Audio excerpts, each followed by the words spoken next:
Hello, everyone, and welcome to Transforming Business Travel into a Force for Sustainability.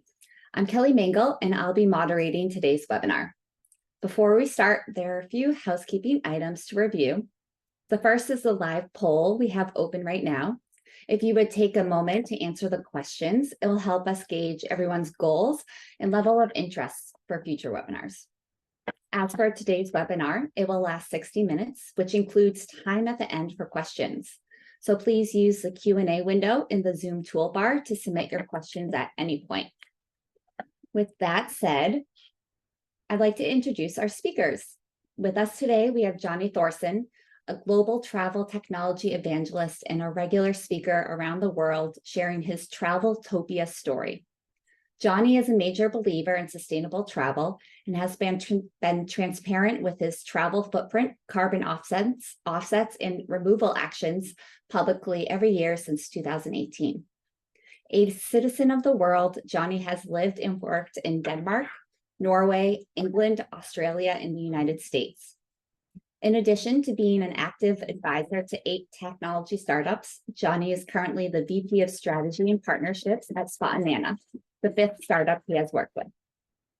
Next, we have Eric Brody, the Director of Global Travel Expense and Corporate Cards at Meta. A Meta mate for almost 10 years now, Eric has created a reputation for optimizing processes and driving global programs that align with strategic business objectives and ensure sustainability.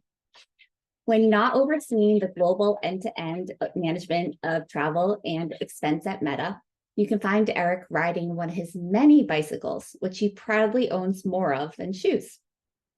And lastly, we have Philip Charm, the co-founder and chief business officer at Climate Club, who, alongside being a dedicated husband and father to 2 young boys, Phil has built an extensive career in scaling go-to-market organizations for various enterprise software companies. His Climate Club story began a summer evening in his backyard with his former college roommate and now co-founder Adam Braun as they watched their kids play. Together and with the rest of the Climate Club team, they are on a mission to help organizations turn climate intention into action. Thank you all for joining us today. Phil, I'll hand it over to you to get us started. Amazing. Thanks so much, Kelly. I'm honored to have Johnny and Eric here as they are really visionaries in helping shape the journey of what sustainable travel look like. And I'm thrilled that we'll have the opportunity to share some perspectives with you. Our goal for this webinar is really to present a vision for the future.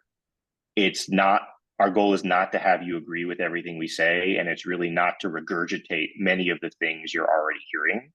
We want to talk about what are those key disruptions and capabilities that we believe are essential to achieving the goals, and then what is required in order to get there. And finally, I'm thrilled to have Eric talk through a bit about the approach that he is taking and how he perceives others taking to actually execute this within a company of the size and scale and complexity of Meta.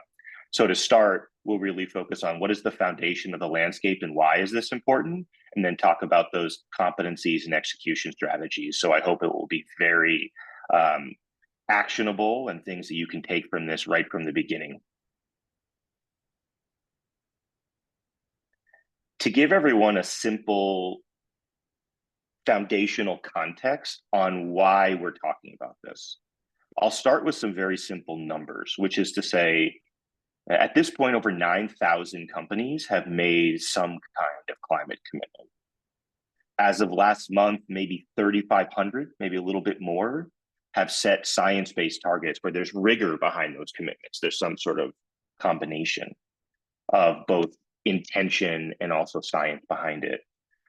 But until now, there hasn't actually been a lot of accountability for action. Okay, great, we've made a commitment, but there hasn't been something that says, okay, what's the progress against it? And that's really starting to change, right? With regulation coming in Europe, with more and more of our customers demanding commitments, demanding reductions from us, there is accountability that ties to regulatory and business outcomes that matter.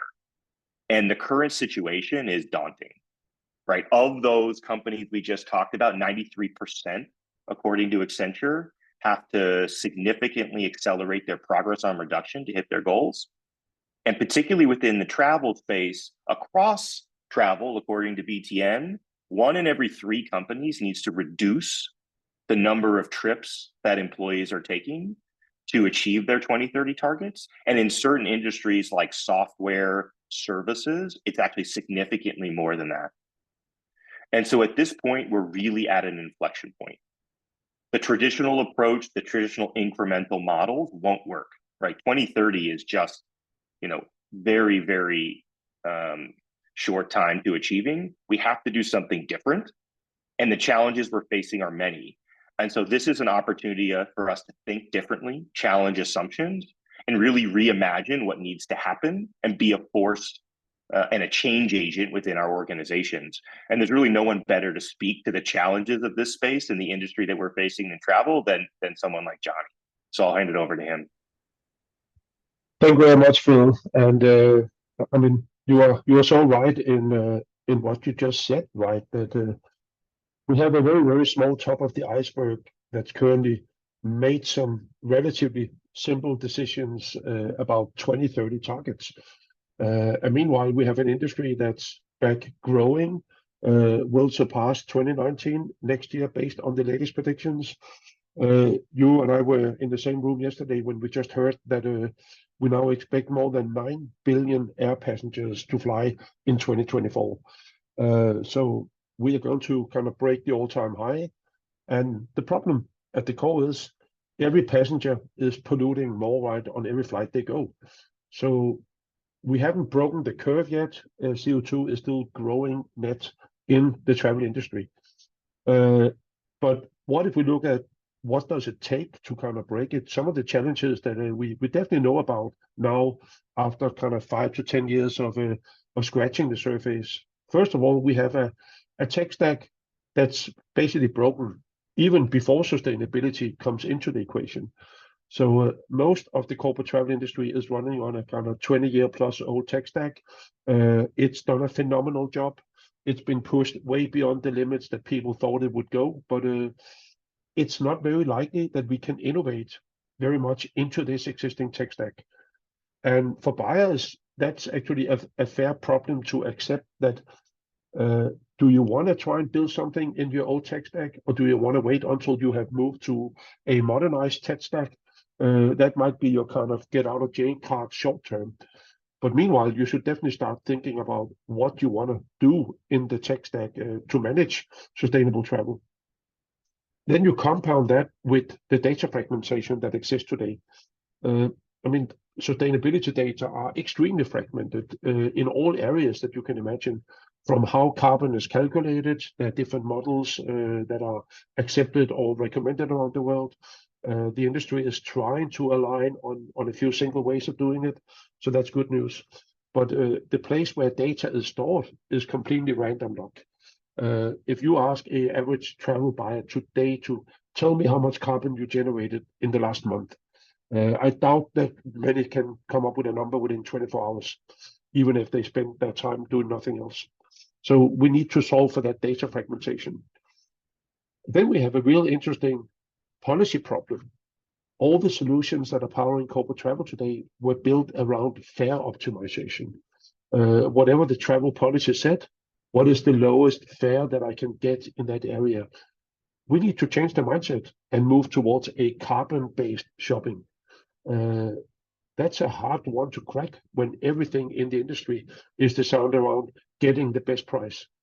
But what if carbon is more expensive than price for flying?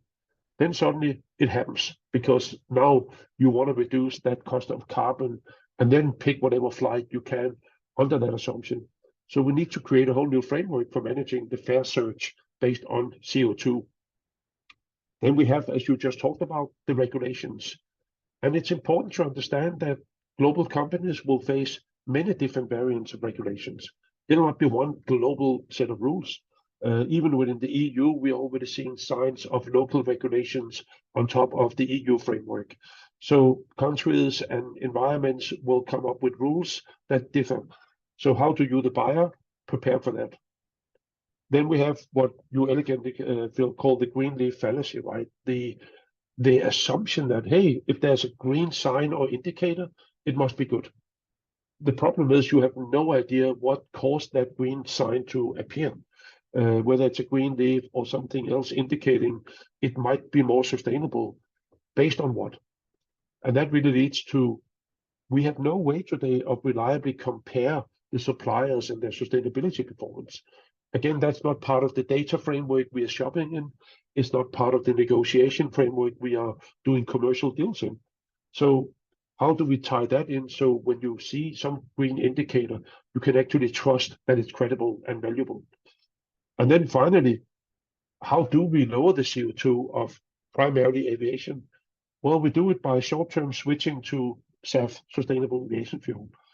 But the shortage of this product is so severe that right now the travel industry is growing faster than the production of SAF is growing. So we're literally losing out net every year for probably the next 3 to 5 years before we might start catching up with SAF production. But it's a daunting task to create all these new refineries required, connect them to the airport infrastructure, get them going. So these are the challenges that are there for anyone who decides to do the right thing and start reducing CO2. So it's not an easy ride. You have to accept a lot of kind of obstacles and just kind of decide which ones do I tackle, which one do I live with for the time being.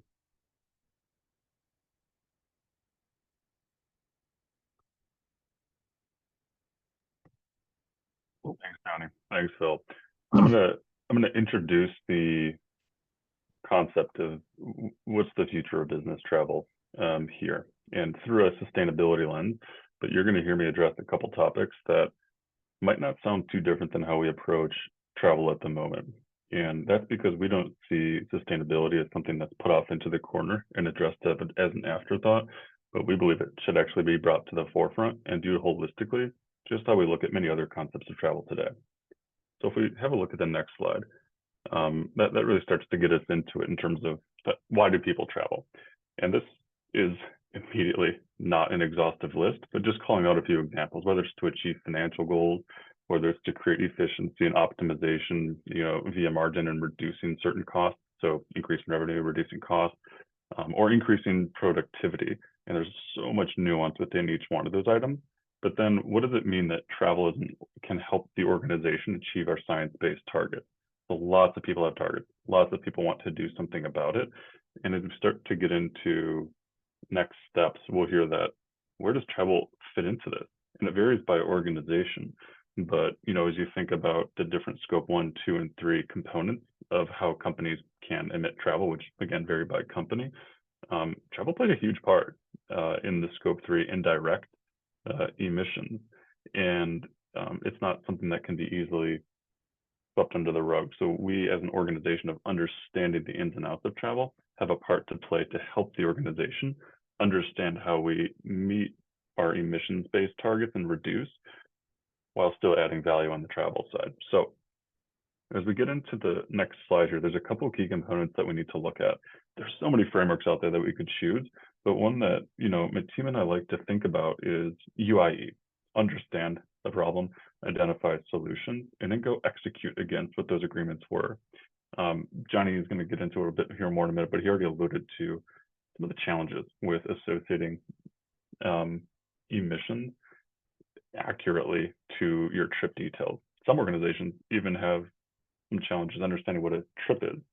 But I think there's lots of ways to go about that, and there's not a perfect solution, but we need to progress towards that. So foundationally, to understand a problem, we need to start with data. And then we need to associate that with the understanding of our goal and what our current state is and where we're trying to get to. We do that, we align with internal partners on what that means, and then we've earned the right to talk about how we're going to address those problems. And so with internal partners, we say, how do we want to address this? Where are we going to go? Do we want to do it near term? Are there opportunities near term? Do we need to plant seeds that take a little bit of time to manifest? And then we harvest some of that a little bit later on. There's lots of options in here, but you have to get started and identify what can be done right now. Because as we all know, there's lots of communications coming out that business travel is rebounding and coming back. And so we have an opportunity right now to think about that differently and make a good impact there. And then finally, implementation and execution. And I'm going to end on this point as a callback to where I started, which was that this really isn't different than other components we look at for travel. If you think about just another dimension of emissions at the trip level, it's very similar to how we think about cost. There's a number, it's associated, we can quantify it, we can prioritize and see where opportunities for disproportionate impact are. But a lot of us, think that we only manage travel, or we really look at that as the focus. But there's so many other tendrils we have throughout the organization that we just assume are pillars, that sustainability will be alongside them for years to come. Think about how we approach and partner with security for a duty of care perspective, or how we partner with global mobility or PEEPs or HR organizations, or even finance planning organizations. Like, this is another component that will be a key part of the travel ecosystem. So associating it and planning for it is a piece we want to impart today. So with that, I'll hand it over.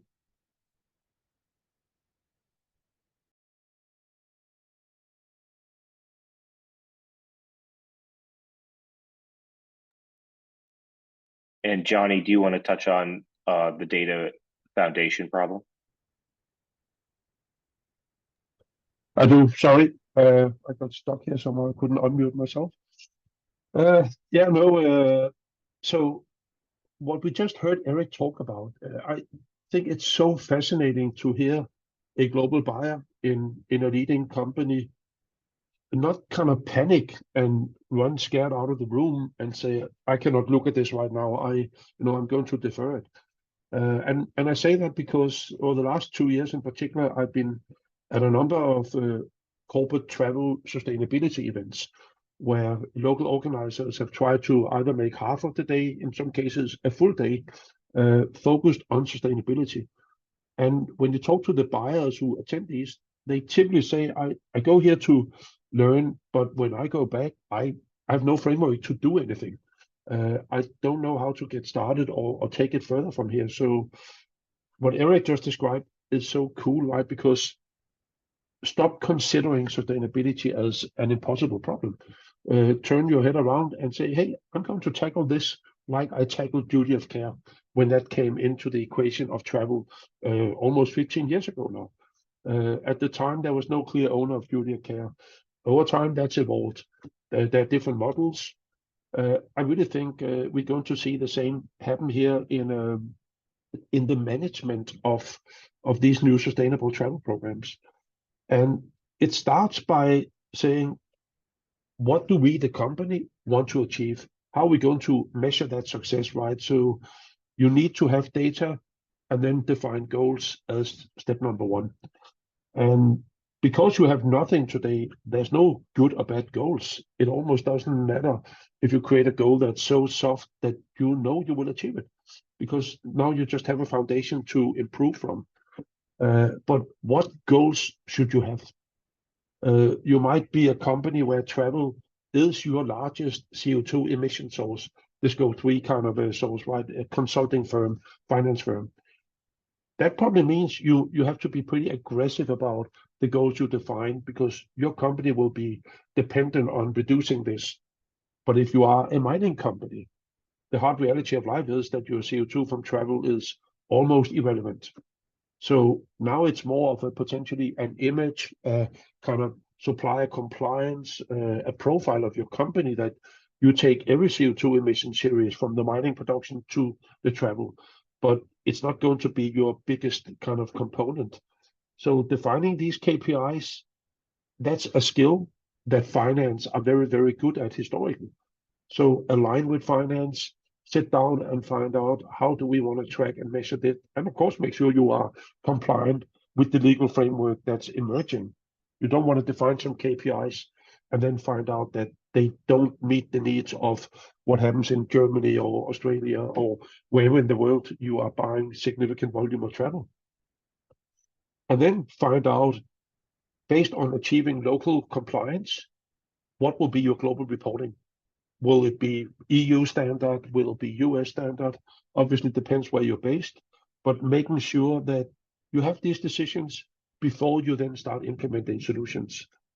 And then look at it from how do I manage these new goals, rules, and connect them to my travel policy? These goals must be convertible into action travel policy. And then at the end of that, you can start figuring out, how do I get that into my travel policy? Can my existing buying technology support that? Do I need to replace it? Will upgrades happen that will give me what I need? So you make that the last part of the decision instead of starting saying, I need a new rule in my policy engine, in my OBT. You might not. So I would say attack it from that kind of end, and suddenly it becomes more manageable. And then whatever the goals are, you can start benchmarking yourself with your competitors like you do in other areas of your business. You don't want to be the worst. You might not want to be the best, but you certainly want to make sure that you're good enough to continue to win business.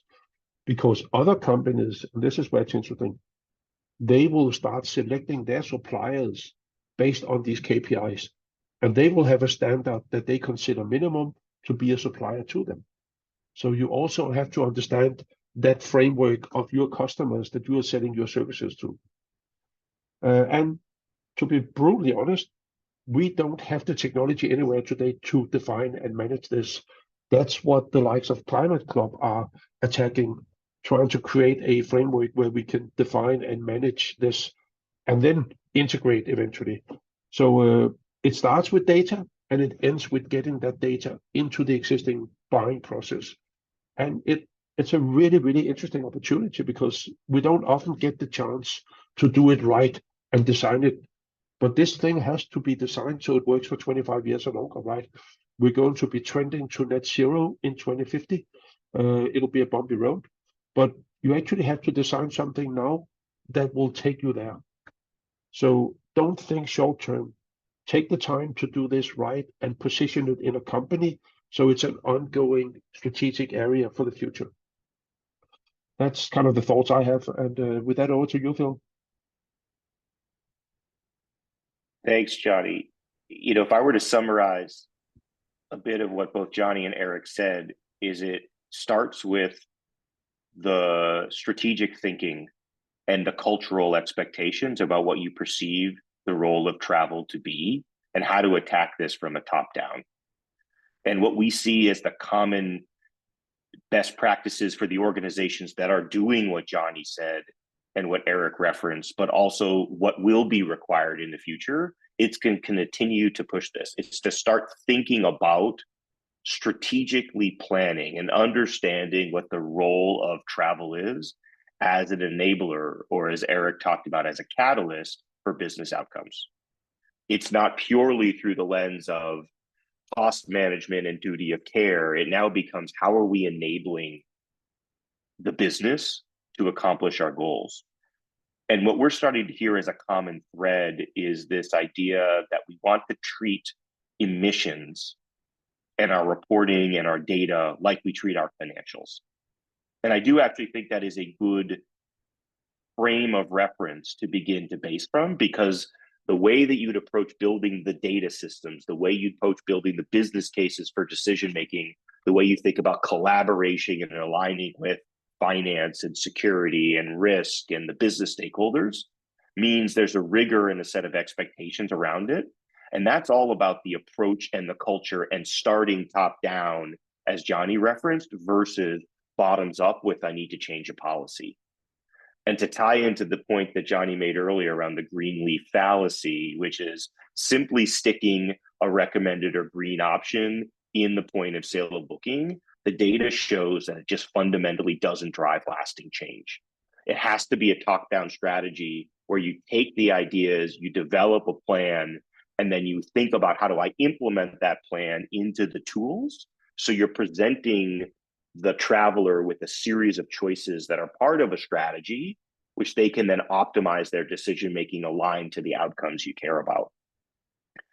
And what I'd argue is that we're actually at a very interesting inflection point, which is not just all the factors that we previously talked about, but COVID created an opportunity to challenge the norms and standards, which is, for many organizations, we proved that you don't need to travel to grow revenue.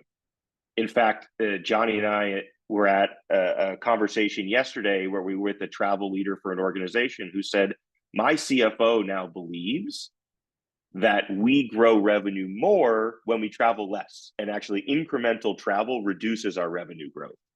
Now, I'm not suggesting that's perfectly true or applies to everyone, but it's a fundamentally different mindset than we had in 2017 or 2018.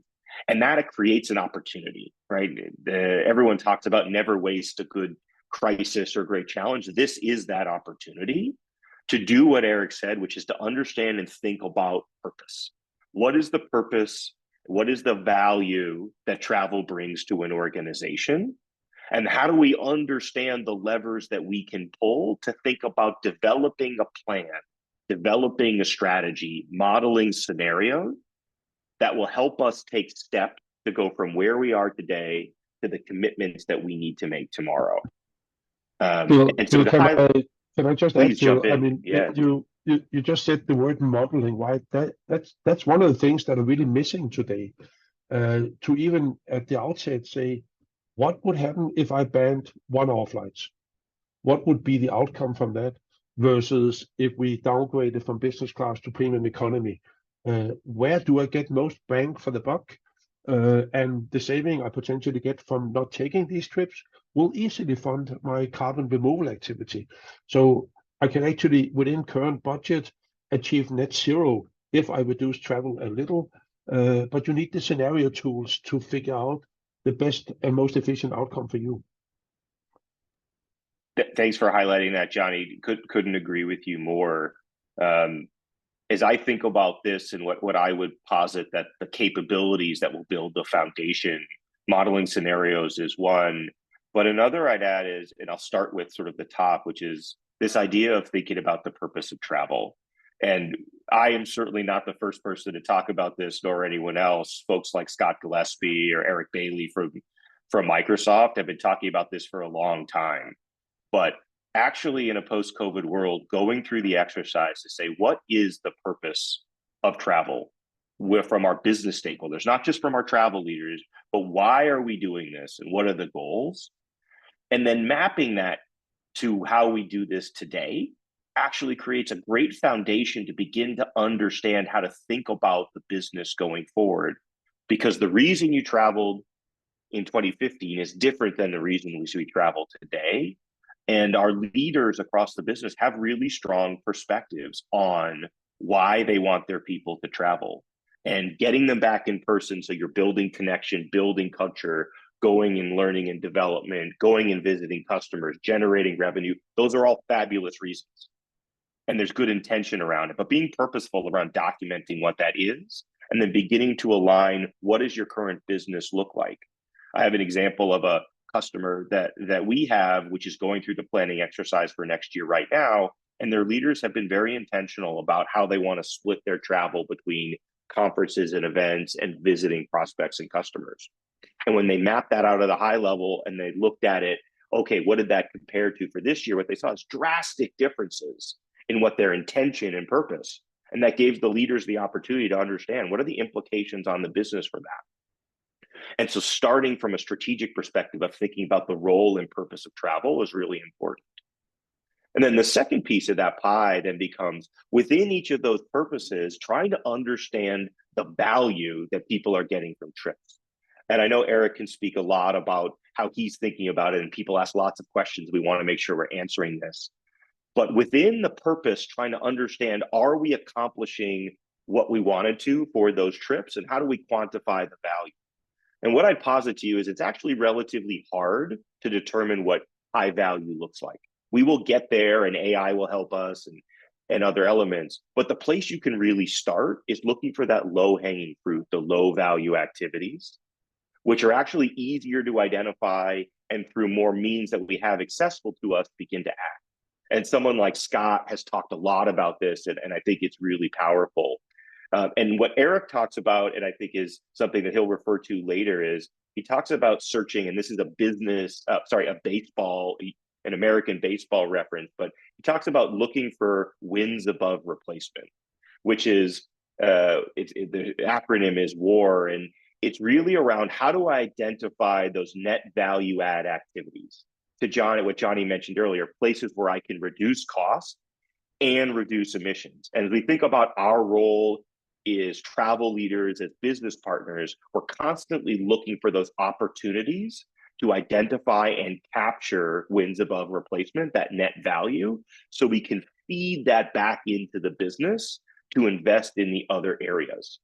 And if you're starting from a strategic perspective, thinking through that lens, you can begin to use that and apply it down to think about the levers and tools to help model scenarios. So if I think about modeling the future through the purpose of travel, understanding and modeling scenarios and the levers around value of travel, we can then layer in things like travel intensity and some of the scenarios that Johnny mentioned, which is where are there opportunities to change or address policies that could have an impact? Changing business class policy, changing premium economy policy, changing one-day trip policies, and empowering leaders to think about driving value and what are the tools they have to get there. And then from that, you can bring it all into how do you model a scenario, which is how do I forecast out what the business is going to look like? What is growth expectations? What are headcount expectations? And then what are the economic impacts and realities we're going to face, where if we don't address something today, the cost will be much more to us in the future. I think we're all experiencing, both from a total cost of travel perspective and then just the growth of cost of travel, it's going to be significantly above inflation over the next few years. And so if you assume travel costs are going to increase 20, 30% or more, if you can address problems in the near term, your savings on $100 today might actually be $130 next year. And that helps really think about building business cases to align. And so at the end of the day, what I tell you is taking that top-down strategic approach, really using the opportunity to reimagine the role of travel, and then forecast and plan and collaborate with your business partners to set good goals, and the path to get there is going to be absolutely essential to achieving and supporting the broader changes. So with that, I'll turn it over to Eric to talk a little bit about the actual execution.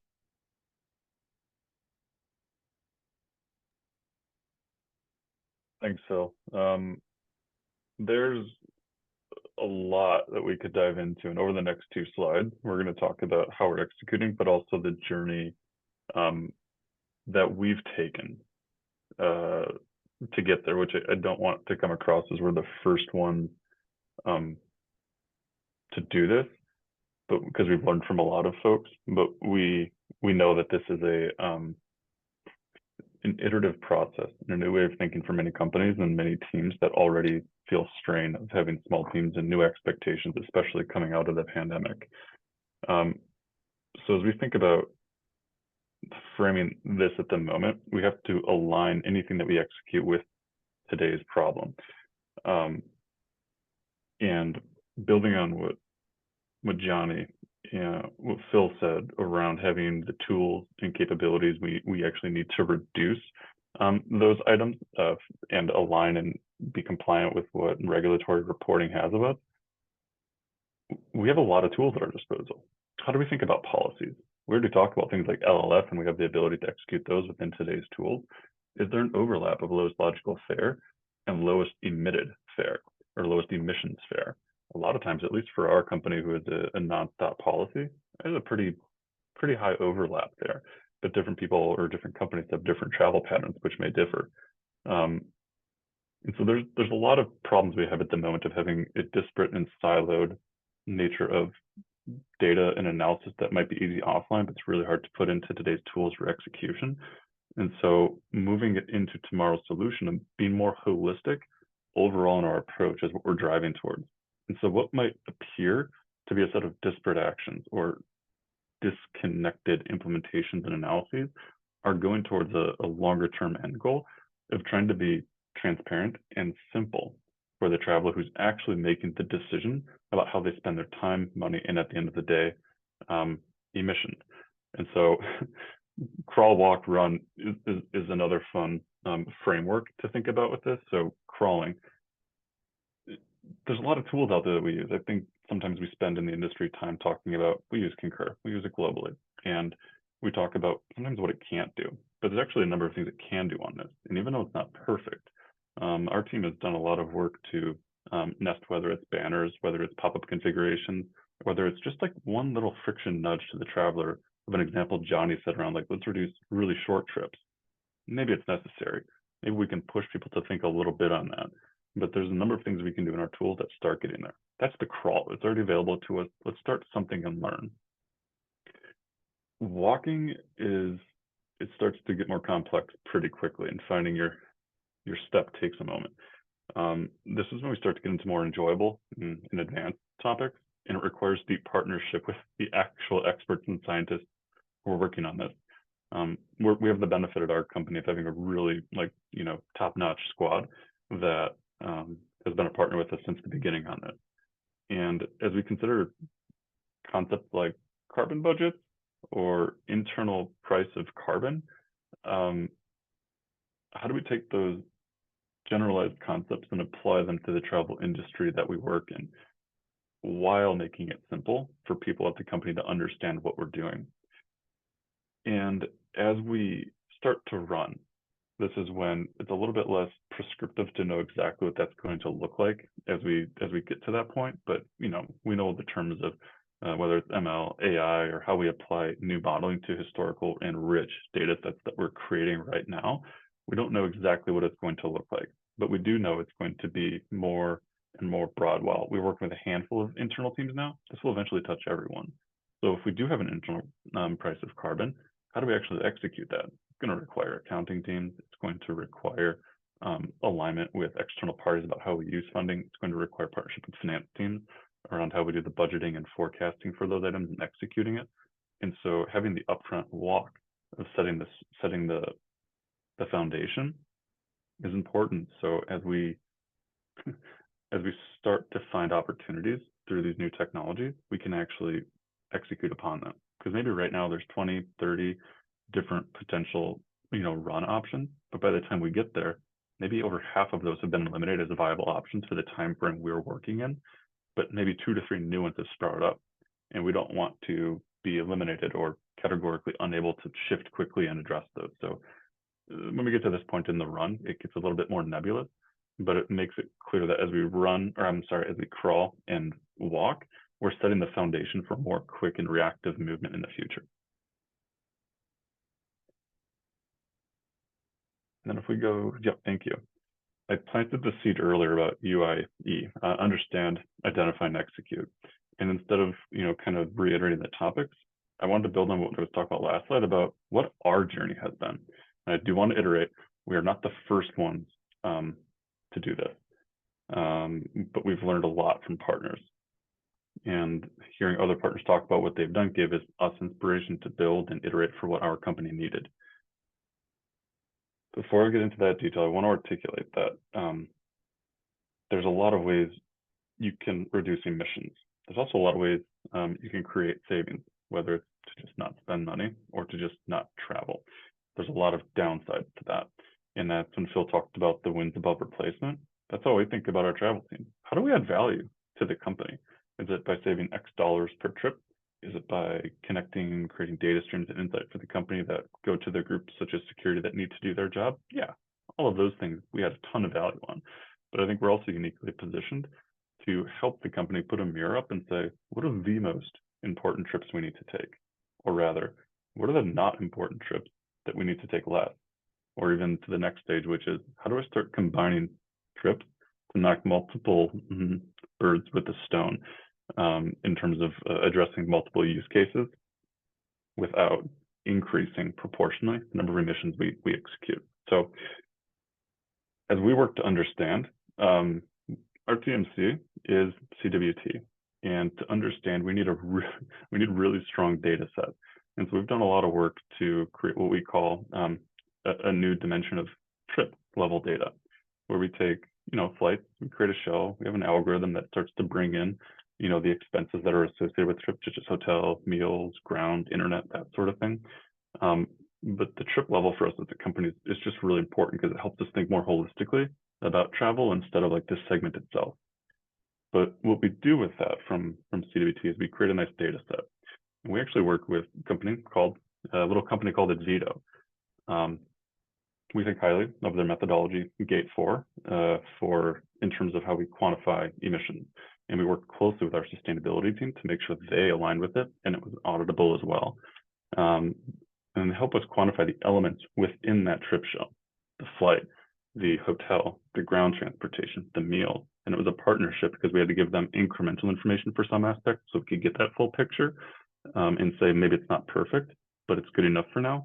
We really indexed on, frankly, the well over 90% of our travel emissions come from flight. And that's the piece that we're really putting focus on, that we need to be extremely precise, and we put disproportionate effort there. What we did after that is, once we understood and we had the emissions at that granular level that go all the way literally down to the specific flight, but then net up through every organization throughout the company, like you would assume any data structure would, we had a few pillars we had our group think about. You know, we can travel better. Think you're going to take the same number of trips, but you do so more efficiently. You can travel less or differently, where you reduce trips while keeping days on the road consistent, as an example. And then the third pillar is, what new technology should we explore and invest in? And so Mallory Collins is a program manager on our team who leads a lot of these initiatives for us. But the specific things we've done within that first pillar of traveling more efficiently, or traveling better, if you will, are, let's just inform our travelers. Let's tell them what we're doing. Let's tell them we care about this. Let's give them the data that we have so they can see what's going on. Let's give them a set of best practices. And that's what I mentioned, like Concur. Like the team's put a lot of effort into making like really thoughtful banners that are dynamic based on our top routes and our top cities for hotels. Not perfect, it doesn't solve every problem, but it makes people aware and think with the best information we have now. We also put a lot of work in with key airline supplier partners, and we're working on certain pilots to say, you know, OpEx and operational expenses, they don't just make themselves available over and over again. We have to have really strong business cases to use that. And for travel, some of us know it's not super easy to get large amounts.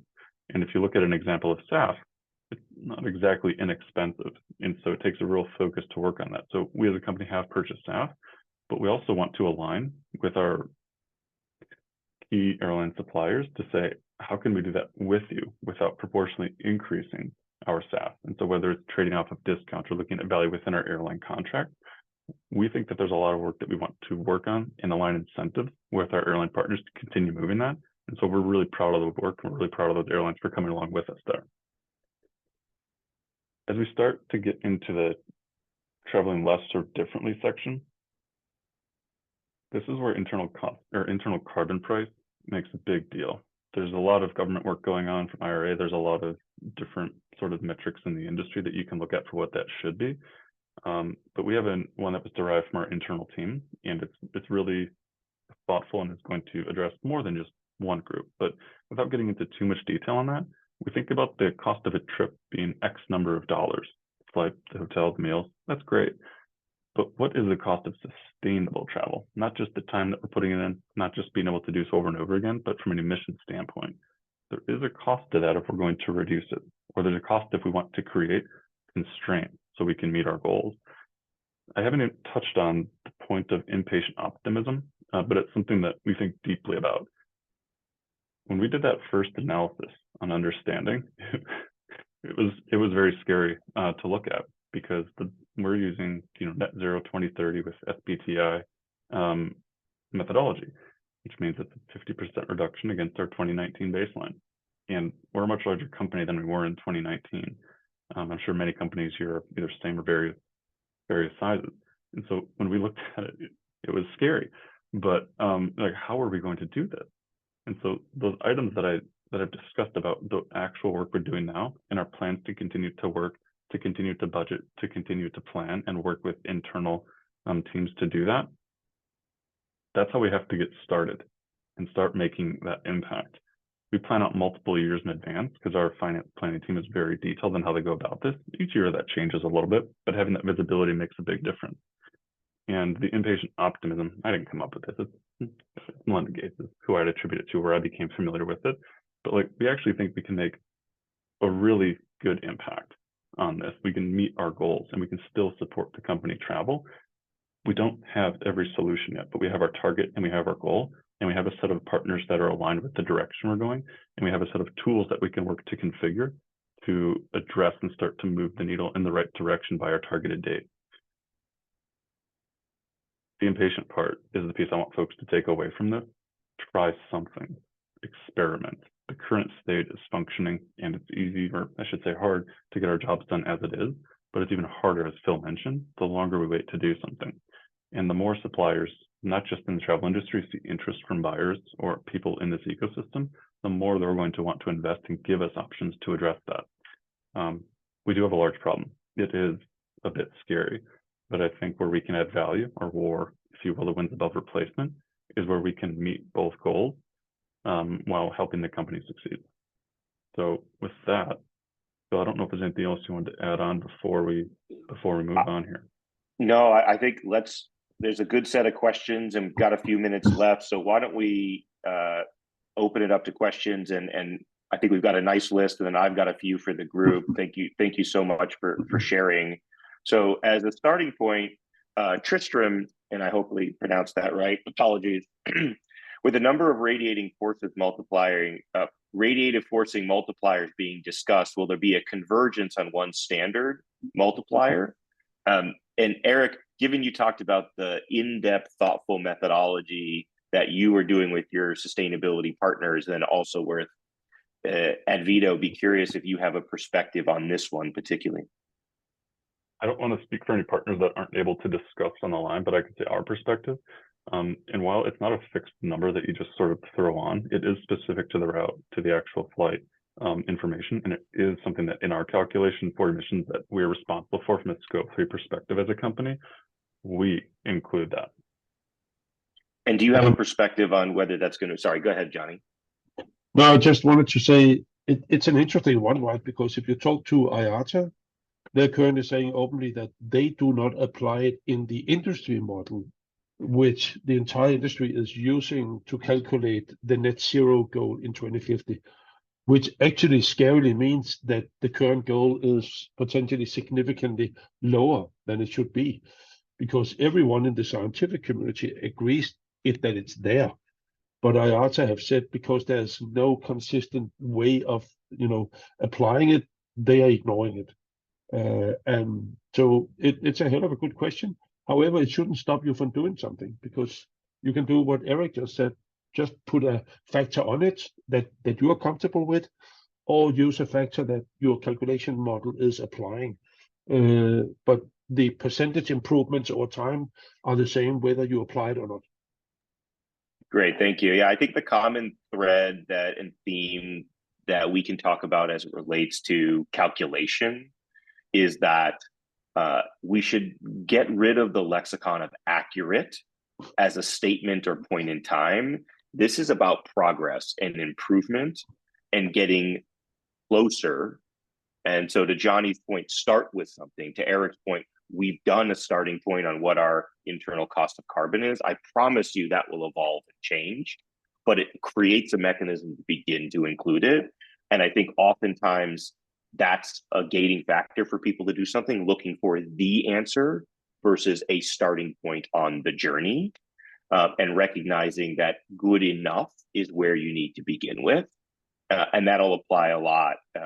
The other piece, and I'll touch on this quickly when we get to another question, is what is the intention behind the measurement, which is depending on what your goal is, the way you think about the role of the methodology for the metric really matters. And we'll touch on this in a second. So the next question, do any orgs such as Climate Club provide a toolkit on effective behavior change of employees towards sustainable practices? Is there a quantitative methodology to estimate behavior change?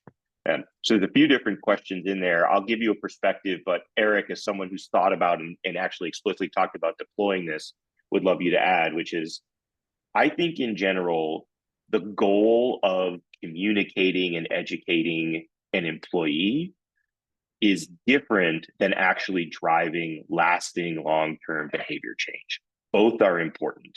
So I'd argue that the data suggests that simply trying to educate an employee about what the right decision was does not lead to lasting sustainable decision-making, because I think we're all experiencing this, which is the employee attention span is fleeting.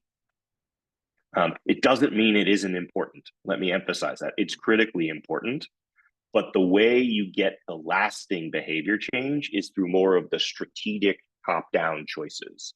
And so the way I hear it effectively communicated amongst some of the organizations we work with is, at the end of the day, if you can set a set of strategies that influence policy, which give a set of choices to the traveler, all of which on the spectrum are more sustainable or sustainable, then you're presenting and educating them and enabling them within a spectrum of their decision making, which leads to lasting behavior change. But if you're just trying to influence via educating at the point of sale or another place, you're not going to see lasting impact. But Eric, curious if you have anything else to add there. Yeah, I would agree completely with particularly that last point. Like, training and education without controls is challenging. I think what we did is we have mechanisms, whether it's a wiki, people portal, or other places where we share information on our internal, we call it workplace. Is we want to say this is something you should be aware of. Use something where people already go, but if they have to go there to be aware of it, we've already lost them. We want it to be embedded in the tools and have a plan for what is it to meet our emission targets within the tools that we actually are using and decisions are made. So yes, there should always be a point of reference for, if you want to read something, here you go.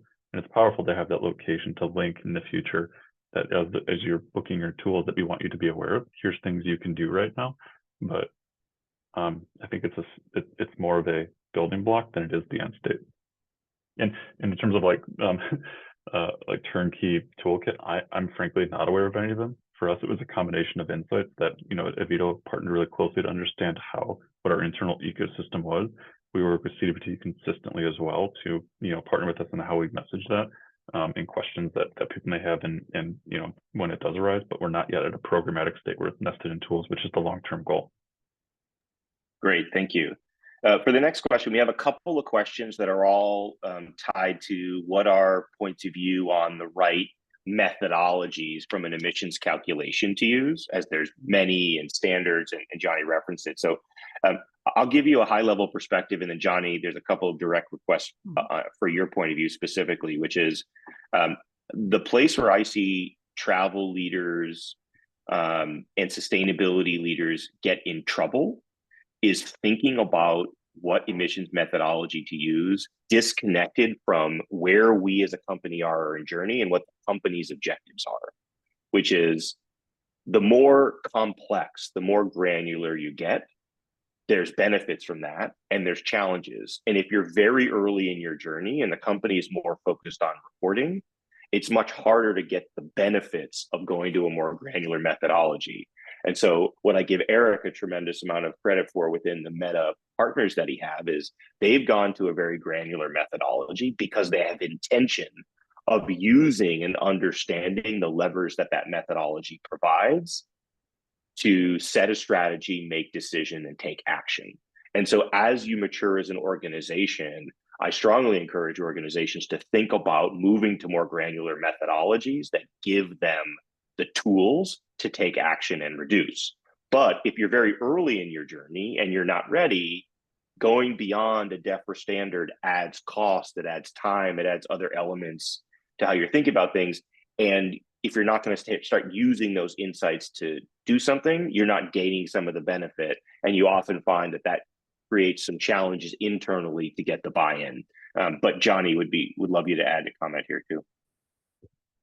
Yeah, I think at least I have a few experiences in companies that have tried to deploy communication, and I'm increasingly, and this is my personal view, I actually don't believe it's possible to educate the travelers to make the right decisions. It's unrealistic because they have other things in mind when they go and search and book. They want the tool to make it very clear to them what is the right thing to do. Don't expect me to become an expert on this. I'm not going to take a monthly class of the latest development in carbon calculations. And if you look at airline websites and their so-called success rate of selling carbon reduction to consumers directly on the airline website, we know that Air New Zealand worldwide has kind of been the best performer until recently, with about 1% of consumers buying directly on their site were adding sustainability as an option. Lufthansa claims that their so-called green fares have achieved a 3% penetration in the European landscape since they launched them. That is incredible good. If they're at 3%, right, it's 3 times better than the best-in-class Air New Zealand.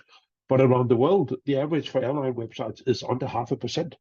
So it's unrealistic to think we can get large volumes of corporate travelers to suddenly do this themselves. They must be guided, but with strong information behind it.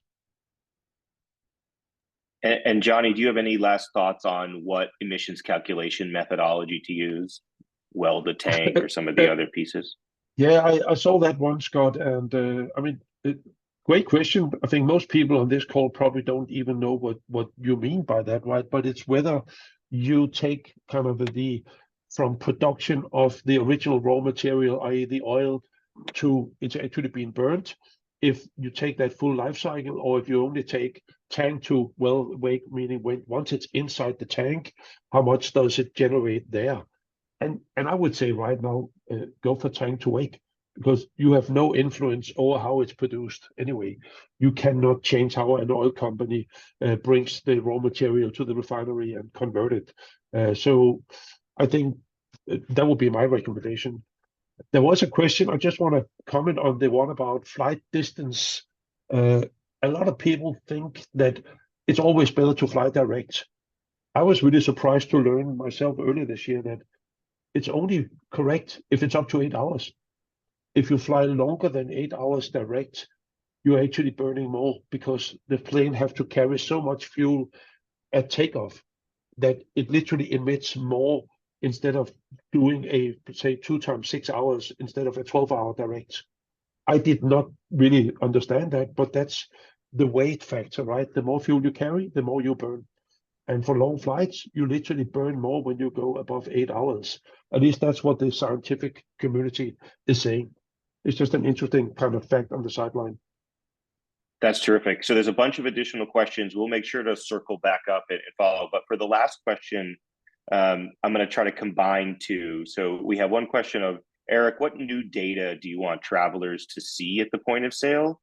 And then there's another question of, is it too late to challenge questions or the reasons for trip when a traveler is booking? So like, that's all about what are you presenting in front of the traveler? Let's end with that, and then we'll close out. The first one was about new data element to show at time of booking. Yeah, exactly. Got it. Okay. So I think what we're trying to figure out is, like, let's take our ICP, internal carbon price, and multiply that by the amount of carbon that's created by the calculation we're deriving from our partners, and show that so people understand what that cost is. And maybe over time we actually do extract or ding their cost center, as it were, just like we do the flight at the moment as we centrally bill that. In the short term, that wouldn't necessarily be a requirement to show it, but it's one thing that would drive awareness and create the opportunity for more learning. That if you see $1,000 for the trip before you hit book, and right below that 1,000, you see, oh, another X $100 for it to be sustainable. Here's a little tooltip that you can click on for more information to know what that means.